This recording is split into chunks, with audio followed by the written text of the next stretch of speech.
Aikari a Embu nĩ amwe arĩa makoretwo makinegena nĩ kwagagio nĩ aici a mahiũ arĩa maraiya ngũkũ, ng'ombe ona mbũri iria marĩithĩtie, waganu ũrĩa kaingĩ ũtabanagio mathaa-inĩ ma ũtukũ rĩrĩa marĩ toro. Kashinda kwani imeendelea hapa ni nini? Kukuja hapa ndani kuingia hivi, naangalia huko sioni kuku, naangalia huko sioni mbuzi. Ikena iwa na itutiegusaga. Mundu akagĩũka na ngunia, agĩũka agĩspray ngũkũ, cia spray wa ikena karata kwa ciarigoa. Mundu akinoca ngunia akenekera cionthe, ukethiriria kiaga na gitie kindu.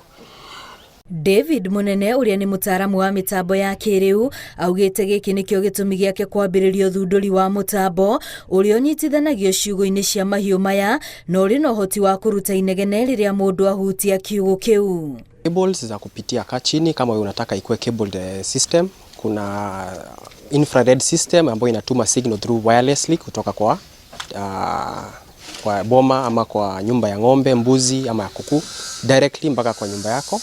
Kile ikifanya kik jua kama kondoo yenyewe au mbuzi ndio inakonga. Lakini sasa ikilia tu kabisa jua tu lazima iko wazi, uko open. Inamuinform ya kwamba iko kitu mbaya imefanyika kwa hilo zizi.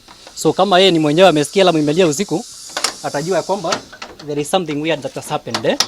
Aingĩ arĩmi arĩa mahĩmbĩirie mũtambo ũyũ nĩ arĩmi a ngũkũ arĩa nĩo matũngĩtio kĩgirĩko makĩria nĩ ekina yaya.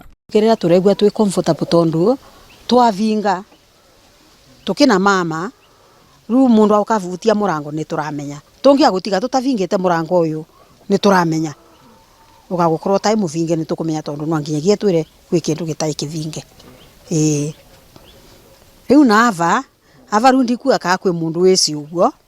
Arĩmi aya marĩ na mwĩhoko mũtambo ũyũ nĩ ũkũmatungata kwa ihinda nĩguo matige gũthiĩ hathara rĩrĩa mahiũ mao maiywo. Ngiribotera Inooro TV rĩtwa rĩakwa nĩ Wambui wa Macharia.